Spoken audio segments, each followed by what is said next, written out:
It is the year 2020. Today's spotlight focuses on the nefarious mercenary double dealer and his chicken master partners, Knok and Skar. Good morning.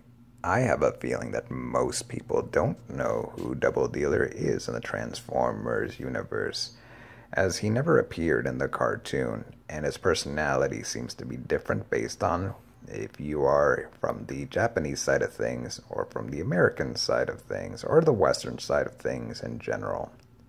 In the box, this guy comes with that pose where he's just standing strutting his stuff, almost as if to say, try to take me on.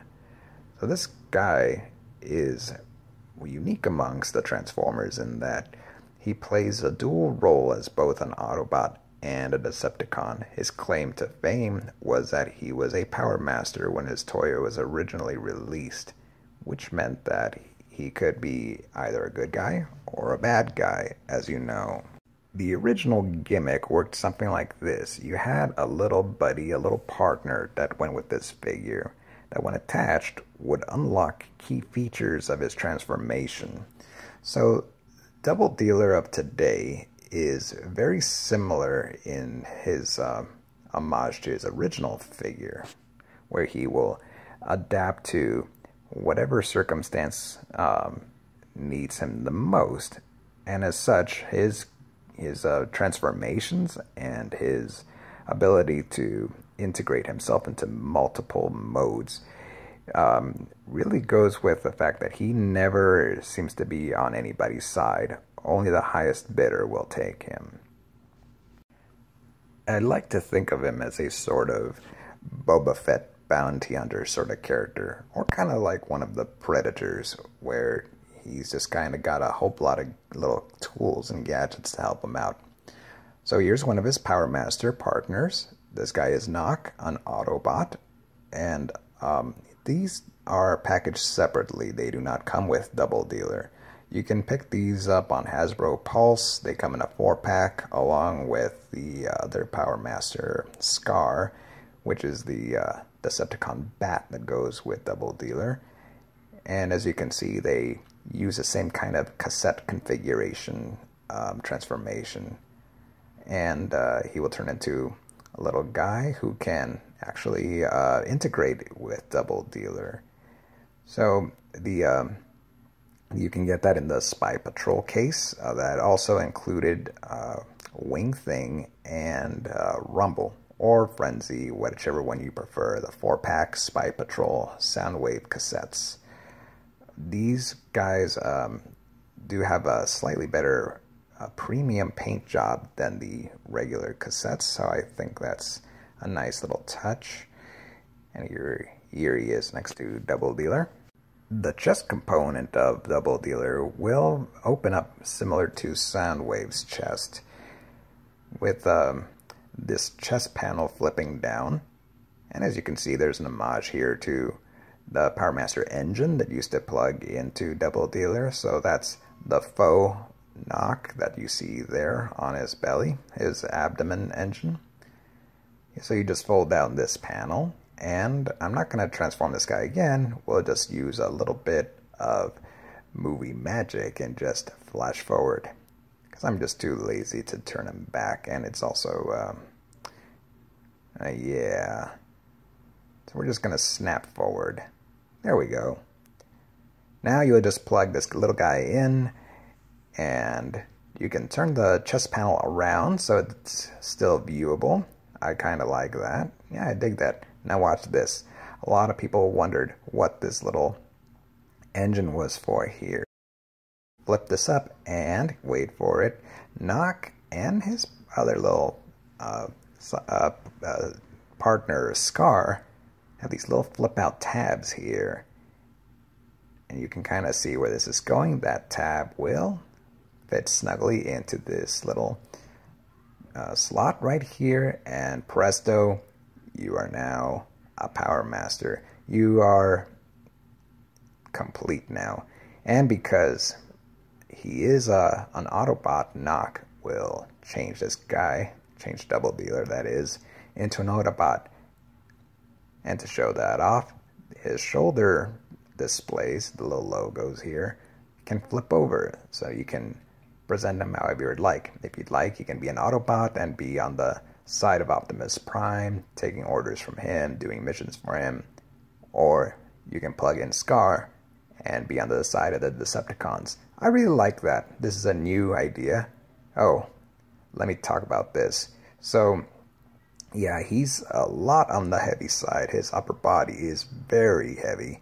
The plastic feels really good on this guy, but standing him up is kind of on the wobbly side. You see, he is kind of like Hunger in that all the weight is above the waist, whereas below the waist it's, I mean, the legs are fine. You do have the heel spurs, you do have ankle tilt, but you just have to stand them up properly. We're going to be talking quite a bit about these knees and the legs because this is the only part of the figure that I think could be problematic. It's on a mushroom peg, so it can slip out if you're transforming him, and it is such a pain to get those to get reconnected. It is so painful. This will wear some of the skin off on your fingers. I think when you're turning this guy into his beast mode, that it can be just chomping on your fingers to get the knees to transform. Have you ever wondered what it would feel like to get your fingers nibbled hard on by a chihuahua? It kind of feels like that. Now, to compare the height of the figure, so let's bring out some guys so I can show you how big this guy is. So let's bring in another Decepticon by the name of Spinister in lovely purple and the teal bluish pantaloons there. So you can see he really towers over that guy. This guy's a big figure. Here's a purple troll. And here's another purple guy. The smelly ape face. What a guy. And now let's bring in one of the Micro Masters to compare this. Here's Direct Hit. No, that's Power Punch. Oh, they kind of look like they go together, don't they? And of course, Six Shot just towers over to this guy. That's from the Titan's Return. You do get a lot of accessories with this guy, such as this missile here. And Doubledealer can hold this missile in his hand, which leads to the question of, after you're done shooting off this missile and blowing stuff up, does that mean Doubledealer's just, done and has no way to defend himself? I don't know. Can he hold it up, though? Well, it kind of depends on your figure. On these elbows, they're not the strongest. And mine are able to hold up this gun okay. As you can see, the missile will split and it'll turn into like some kind of really freaking huge barrel. And on my figure, he can hold it okay at the elbow. But I think on your mileage may vary. You may get one where the elbows are kind of weak and the gun will droop. As is indicated here, you can add the blast effects from Jetfire to do some really cool shots, although it'll make the figure unwieldy and might make it hard to balance him. See, there he goes, toppling over. You can get it to pose. It's just with the waist rotation and these hips, I mean, these hip joints, they're not the tightest, so you can get the figure to pose well, but you have to kind of be creative with the way that the mass is balancing on those hips and feet there. The thighs are a little bit oddly proportioned. And the body does have a whole lot of the Siege blast ports on there, so you can add a lot of really cool effects to this guy, so you can display him getting blasted or firing back, whichever you prefer. And you can see I've loaded him up now with all his other little armaments. He's got 2 little missile launchers on his thighs there.